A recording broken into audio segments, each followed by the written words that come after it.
le comité d'organisation, le comité scientifique qui m'a offert cette possibilité. Et je vais faire ma communication en français, non pas parce que je n'aime pas l'italien, mais parce que je ne veux pas faire du tort à l'italien. Je ne le maîtrise pas bien, mais c'est une langue que j'aime beaucoup. Le thème de la communication, c'est l'identité culturelle dans le paysage culturel méditerranéen. Depuis ce matin, on a été baigné un peu dans un paysage culturel qui se manifeste par la verdure, la couleur verte, par l'eau, la couleur bleue. Je vais vous emmener dans un territoire où il y a que très peu d'eau et que très peu de verdure, c'est le sud tunisien.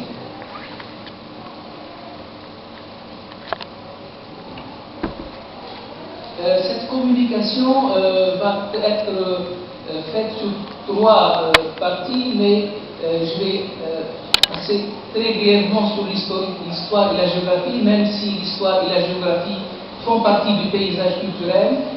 Je vais essayer, parce que j'ai intitulé ma communication « Le génie humain », on va se demander pourquoi ce terme, est-ce qu'il est provocateur, est-ce qu'il a sa place dans la communication. Je vais essayer de justifier ce terme de génie humain à trois niveaux: le niveau économique, le niveau de la production artisanale et culturelle et le niveau de l'architecture. Et ici, ce n'est pas l'architecture, le beau bâti qu'on voit à Naples, mais l'architecture vernaculaire. Et pour finir, un petit ébauche de projet qui pourrait mettre en valeur la valorisation de cette région de la Tunisie qui n'est qu'à 1 heure et quart de Rome. La Tunisie est un pays voisin, elle n'est pas loin d'ici, il est à, comme j'ai dit, à 1 heure et quart. On voit bien qu'il est sur la mer Méditerranée, donc c'est la rive sud de la Méditerranée, voisin de l'Algérie, voisin de la Sicile, donc voisin de l'Italie, voisin de l'Europe. C'est un pays qui n'est pas loin et qui peut présenter un autre visage de ce paysage culturel méditerranéen. Donc c'est cette région-là à laquelle on s'intéresse. Trois villes emblémiques, 12, Matmata et Chénéni, avec trois particularités différentes, et dans une région qui est bordée par le Chat El Djerid. J'ai mis une petite note sur le Chat El Djerid dans ce petit, parce que c'est quand même intéressant. Rappelons que le Chat El Djerid était la base d'une civilisation qu'on appelle la civilisation capsienne, qui a duré entre 7000 et 5000 ans avant Jésus-Christ. Je ne vais pas m'étaler sur l'historique. C'est un pays d'Imaziran, pour utiliser le terme propre, approprié, de berbère, donc utilisation berbère, mais il s'appelle Imaziran. C'est un pays de tradition tribale, et c'est un pays qui est attaché à l'indépendance, à la démocratie directe. Et c'est un terme qui est assez nouveau, mais il existait déjà, la démocratie directe, par la Jama'a qui dirigeait le... Donc c'est un territoire pierreux, un territoire rocailleux, de sable fin, un territoire de fer où la quantité d'eau est très faible, moins de 200 mm d'eau par an, ce qui donne un paysage jaune et brun, plutôt que bleu et vert. On appelle une image, comment dire, le peuple du sable. C'est vrai, c'est un peuple qui vit dans le sable, dans cette ambiance particulière, mais c'est un terrain, comme j'ai dit, rocailleux, on le voit, et on n'a plus de cette verdure qu'on avait vue chez Marcia, ou même en Italie, ou en France, ou en Europe. Voilà le paysage dans lequel je vous invite. C'est un paysage qui, quand même, où on peut trouver la vie, elle est là. Il y a un arbre, il y a quelques oliviers, il y a quelques hommes qui se maintiennent dans ce territoire et qui veulent continuer à vivre malgré les conditions. Alors, je viens vite à la partie, justifier pourquoi je parle de génie humain. Génie humain pour au moins 3 raisons, sachant que le patrimoine culturel est une notion ouverte qui témoigne de l'universalité du génie humain dans ses créations. Et là, c'est le mot création et créativité qui est le plus important, parce qu'on est dans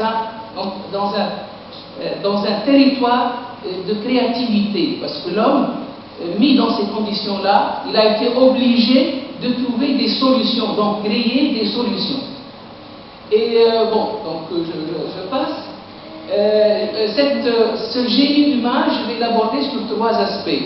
L'aspect économique, le point de vue donc, économique, c'est l'homme qui s'est trouvé dans ce territoire-là, il n'avait pas toujours autour de lui de quoi satisfaire ses besoins. Donc, il a adopté un système qu'on appelle la transhumance, que les Bovinois avaient utilisé aussi avant, dans la région de Bovin.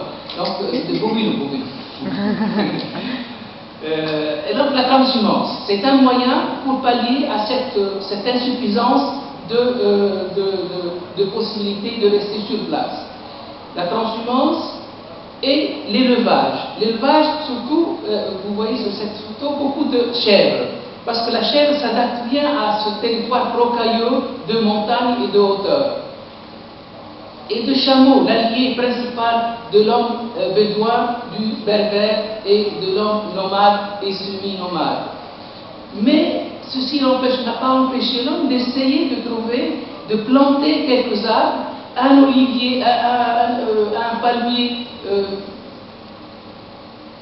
comment dire, pauvre, tout seul presque, et puis quand il y a l'eau, utilisation au maximum de l'eau sous forme d'oasis. Un attachement à ce territoire, vous voyez, il y a cet homme qui est en train de planter un palmier, sa petite fille à côté de lui, on voit que c'est une résistance à ces conditions, pour le moins qu'on puisse dire, défavorables et négatives. Mais il s'y attache, il essaie de cultiver, c'est une des caractéristiques de ce territoire, un attachement à ce territoire, et c'est très important pour lui.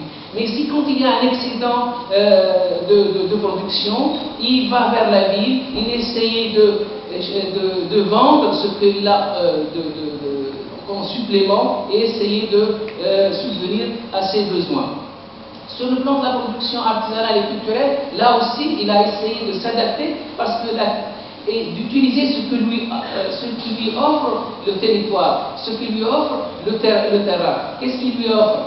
Eh bien, vous avez sur le plan artisanal la fabrication des sacs. Les sacs qu'on voit ici sur les chameaux, les gros sacs de laine.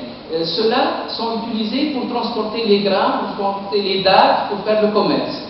Et ces sacs-là ont fait le commerce transsaharien. Ils faisaient des milliers de kilomètres pour faire venir des denrées du fin fond du Sahara et du Niger. L'artisanat, et c'est un détail d'un sac qui est fait sur les lieux en utilisant la matière première qui est la laine et les poils de chèvre dont il dispose. Avec des couvertures, des draps, c'est de l'artisanat et c'est artistique à la fois. Ce sont des modèles qu'on trouve sur des sites préhistoriques, qu'on retrouve aujourd'hui aussi. La tente, là où il va habiter, il faut bien qu'il fabrique sa tente. Il a la matière première, il a la laine, il a les chèvres et il va fabriquer sa demeure, la tente. Demeure principale du nomade et du semi-nomade. Mais aussi, son territoire lui offre l'argile. Et cette dame est en train de fabriquer les ustensiles dont elle a besoin pour préparer à manger. Et oui. Mais aussi, le palmier lui donne des sortes de feuilles de palmier, les feuilles de palmier, et pour confectionner un chapeau de paille pour se protéger de cette chaleur, et nous sommes dans une région chaude. Mais ça ne m'empêche pas de jouer aux échecs. Alors, sur le plan de l'architecture vernaculaire qui intéresse certainement les architectes, il n'y aura pas de nappe, il n'y aura pas le beau, le beau aussi, pour moi c'est beau, enfin, c'est relatif. Les tsours. Le tsour, c'est des greniers pour emmagasiner la nourriture, les grains. Et sur le tsour, on a différents types d'architecture. Là, c'est un psar qui est un peu restauré. Ils peuvent aller jusqu'à 4 étages, comme on voit ici. 4 étages.